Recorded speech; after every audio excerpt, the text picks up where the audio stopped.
भगवान के नाम पर दे दे बाबा, बहुत दिन से कुछ नहीं खाया है, आप देंगे तो इस गरीब का भला होगा। ऐसा तो आपने कई स्टेशन और जगहों पर सुना ही होगा, पर क्या आप जानते हैं कि यही भीख मांगने वाले भिखारी असल में करोड़पति हैं? क्या आपको पता है कि आपके दिए हुए पैसों से भिखारी करोड़पति भी बन सकते हैं? या आप जानते हैं ऐसे भिखारी को जिसने की भीख मांग मांग कर बना ली है करोड़ों की संपत्ति? तो आज हम आपको बताएंगे ऐसे ही कुछ भिखारियों के बारे में जो कि दिखने में तो लगते टीचर हैं पर हैं अमीर। तो स्वागत है आपका हमारे पेज पर और इन भिखारियों के बारे में जानने के लिए इस वीडियो को अंत तक जरूर देखिएगा। फटे पुराने कपड़े पहने हुए कई भिखारी आपको सड़कों पर या स्टेशन पर तो मिले होंगे, जिन्हें देखकर आपको तरस आता होगा। लेकिन अगर इंडिया के सबसे अमीर भिखारियों की बात करें तो उसमें सबसे पहला नाम आता है भरत जैन का, जो कि मुंबई के रहने वाले हैं। वो कई सालों से भीख ही मांग रहे हैं। भरत जैन आजाद मैदान और छत्रपति शिवाजी टर्मिनस के आसपास ही लोगों से भीख मांगा करते हैं।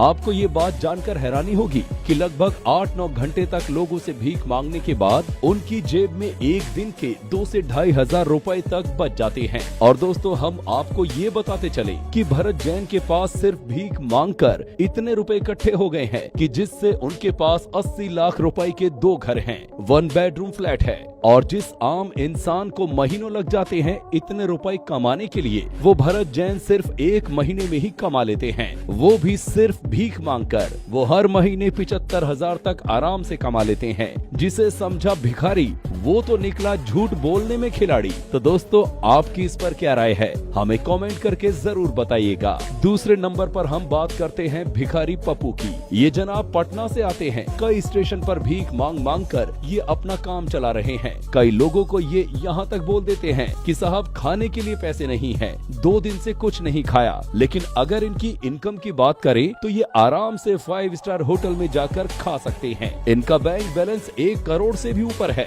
ये बेचारे भिखारी उन लोगों से भीख लेकर जिनके बच्चे हिंदी मीडियम में पढ़ते हैं, अपने लड़के को इंग्लिश मीडियम स्कूल में पढ़ा रहे हैं। इनकी कमाई की बात करें तो ये कई राज्यों के चीफ मिनिस्टर से भी ज्यादा कमा लेते हैं, वो भी सिर्फ भीख मांगकर।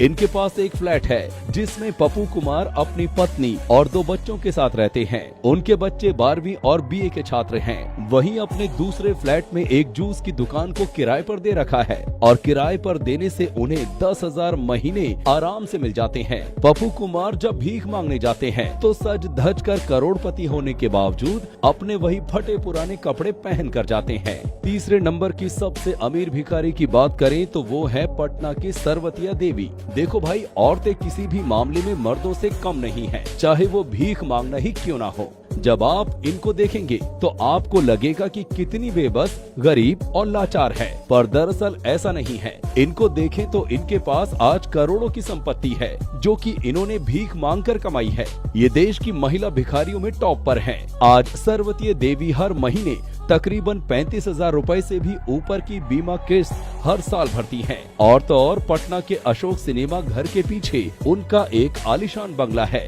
यहाँ तक कि भीख से हुई आमदनी से ये अपनी बेटी की शादी भी शानदार तरीके से करा चुकी हैं। और तो और कई लोगों का सपना होता है बाहर विदेशों में घूमने का, लेकिन ये सपना सरवतिया देवी सिर्फ भीख मांगकर ही सच कर चुकी हैं। ये 7 तीर्थ स्थानों पर तो घूम चुकी हैं, साथ ही विदेश यात्रा भी की है। वैसे आपने कई भिखारियों को तीर्थ स्थानों पर भीख मांगते हुए देखा ही होगा, पर आप ये भी देख लीजिए कि कैसे ये भिखारी दी गई भीख से ही आलीशान तरीके से सारे तीर्थ यात्रा करके आते हैं। अब हम आते हैं चौथे नंबर पर। यहाँ हम बात कर रहे हैं भिखारी मासू की। इन जनाब का अलग ही तरीका है भीख मांगने का। अगर इनकी हालत देखें तो ऐसा लगता है कि इनसे ज्यादा लाचार तो बेचारा कोई है ही नहीं। यहाँ पर फटे पुराने कपड़े, चेहरा ऐसा मानो इलाज की बहुत ज्यादा जरूरत हो, पर पैसे नहीं, बेचारे कहाँ से करवाएं। लेकिन अगर असलियत की बात करें तो ये जनाब फिल्म स्टूडियो में कपड़े बदलकर ऑटो से भीख मांगने वाली जगह पर पहुंचते हैं। मासू मुंबई के परेल से ताल्लुक रखते हैं। वहां पर इनका खुद का एक कमरे का फ्लैट है। साथ ही इनके पास लगभग 30 लाख रुपए से भी ज्यादा की संपत्ति है। और फिर भी ये ऐसी हालत में भीख मांगते हैं। इनके परिवार वालों के समझाने के बाद भी ये अपने फैशनेबल तरीके से भीख मांगना नहीं छोड़ते। 5वें नंबर पर हम बात करेंगे संभाजी काले की। ये जनाब मुंबई के रहने वाले हैं। मुंबई में भिखारी काले का 4 लोगों का परिवार है। ये जनाब अपने पूरे परिवार के साथ भीख मांगते हैं और हर किसी से ये कहकर कि खाने को कुछ नहीं है, ये दिन की 1000 से 1500 तक की कमाई कर लेते हैं। इसके अलावा इनके पास विरार में 1 फ्लैट, 2 घर, जमीन और बैंक में कई लाख रुपए जमा हैं। संभाजी काले भिखारी मुंबई के स्लम क्षेत्र विरार से आते हैं। 6ठे नंबर पर हम बात करेंगे हाजी की, जो कि मुंबई से हैं। इनकी रोजाना की आमदनी 2000 रुपए तक की है और त्योहार के टाइम तो इनकी आमदनी और भी बढ़ जाती है। हाजी के पास खुद का घर है और साथ में ही लगभग इनके पास 15 लाख तक के प्लॉट भी हैं। इसके अलावा हाजी का खुद का जरी का कारखाना है, जहां पर इस भिखारी के नीचे 15 लोग काम करते हैं। कमाल की बात है ना, दूसरों से अपनी गरीबी का झूठ बोलकर पैसे लेने वाला हाजी खुद लोगों को सैलरी भी देता है और ये जनाब अपने परिवार के समझाने के बाद भी भीख मांगना नहीं छोड़ते। और छोड़े भी क्यों भाई, इतनी इनकम जो हो रही है भीख मांगकर। हाजी कहते हैं कि ठीक ठाक आमदनी शुरू होने पर वो अकेले रहने लगेंगे, यानी कि करोड़ों कमा लें भीख मांगकर, फिर ही ये छोड़ेंगे ये काम। बड़े उच्च विचार हैं इनके।